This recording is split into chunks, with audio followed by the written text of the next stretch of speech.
মরক্কোর বিপক্ষে কি হয়েছে না হয়েছে ওইগুলো সাইডে রাখেন। কার্লো অ্যানচেলত্তি ম্যাচ শেষে কি বলছে আপনারা দেখেন নাই? যে ম্যাচ ভালো ছিল, মরক্কো যেমন পারফরমেন্স করছে, গেম বের করা কষ্টকর ছিল। সো আমি কার্লো অ্যানচেলত্তির উপর সম্পূর্ণ ভরসা রাখতেছি। আমি কার্লো অ্যানচেলত্তিকে বিলিভ করি।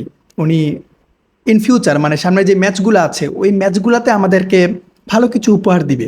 আর এই মুহূর্তে সব থেকে খুশির যে খবরটা ব্রাজিলিয়ানদের জন্য, ওইটা হচ্ছে নেইমার জুনিয়র ব্যাক করতেছে। আগামীকাল নেইমার জুনিয়র প্র্যাকটিসে জয়েন করবে। দেন হাইতির বিপক্ষে আমাদের যেই ম্যাচ, ওই ম্যাচে নেইমার জুনিয়র ব্যাক করবে। মানে হাইতির বিপক্ষে আমরা নেইমার জুনিয়রকে পাইতেছি। এর থেকে বড় খুশির খবর এই মুহূর্তে আর কিছুই নাই। নেইমার জুনিয়র ইন করার পর দেখবেন আপনি ব্রাজিলের ম্যাচ টোটালি চেঞ্জ হয়ে যাবে। গ্লোবর রিপোর্টের হিসেবে হাইতির বিপক্ষে কার্লো অ্যানচেলত্তি তার স্টার্টিং ইলেভেনে পরিবর্তন আনতে পারে।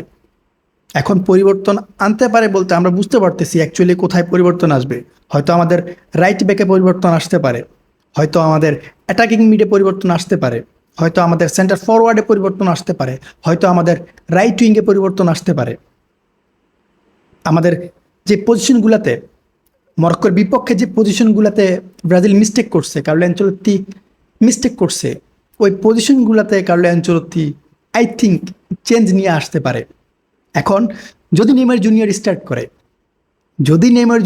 করে, আই থিঙ্ক আমাদের ম্যাচ ফার্স্ট হাফে ডিসাইড হয়ে যাবে। নেইমার জুনিয়র এমন প্লেয়ার যে প্রতিপক্ষের গেম প্ল্যানই নষ্ট করে ফেলে। এরা প্ল্যান করে একরকম, নেইমার জুনিয়র ইন করার পর এদের সব কিছুই চেঞ্জ হয়ে যায় বলতে নষ্ট হয়ে যায়। কারণ নেইমার জুনিয়র তো চুম্বক ভাই, নেইমার জুনিয়র চুম্বক না। নেইমার জুনিয়র যখন মাঠে ইন করে, নেইমার জুনিয়র মাঠে ইন করার পর এই যে বল নিয়ে ক্যারি করার সময় 4-5 জন নেইমার জুনিয়রকে ঘিরে ফেলে না? আপনারা মরক্কোর বিপক্ষে দেখছেন যেভাবে ভিনিসিয়াস জুনিয়রকে ঘিরে ফেলছিল। নেইমারের অনুপস্থিতিতে ব্রাজিলের মেন প্লেয়ার কিন্তু ভিনিসিয়াস জুনিয়র, যেটা আমরা বুঝতে পারছি। এখন নেইমার জুনিয়র যদি ব্যাক করে, তাহলে নেইমার জুনিয়র মেইন ম্যান হয়ে যাবে। প্রতিপক্ষের মেন টার্গেট থাকবে নেইমার জুনিয়র। তোমরা যাই করো নেইমার জুনিয়রকে আটকাও। এখন নেইমার জুনিয়রকে আটকাইতে যাইয়া এরা যে স্পেস দিয়ে দিবে, ওই স্পেসটাই ব্রাজিলের জন্য প্লাস পয়েন্ট হবে। আমি ম্যাচ নিয়ে কথা বলবো, আপাতত খুশি থাকেন যে নেইমার জুনিয়র ব্যাক করতেছে। আমি আমার একটা উইশ, বিশ্বকাপটা নেইমার জুনিয়র এখন থেকে ইনজুরি মুক্ত হয়ে শেষ করুক। বাকি কথা আমি পরে বলবো।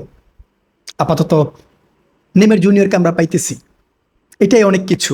কার্লো অ্যানচেলত্তির পরিকল্পনা চেঞ্জ হবে, আমাদের স্টার্টিং ইলেভেন চেঞ্জ হবে, আমাদের গেমিং স্টাইল চেঞ্জ হবে। এমন না যে হাইতি একদম আমাদেরকে ছিঁড়ে ফেলবে। এই মুহূর্তে আমাদের কাছে নেইমার জুনিয়র আছে। মরক্কোর বিপক্ষে আমরা যে ম্যাচ খেলছি, ওই ম্যাচে যদি আমাদের মিড নেইমার জুনিয়র থাকতো, আমরা ম্যাচ বের করতে পারতাম। কারণ মরক্কোর বিপক্ষে আমাদের মিড ছিল না, মরক্কোর বিপক্ষে আমাদের ক্রিয়েটিভিটি ছিল না।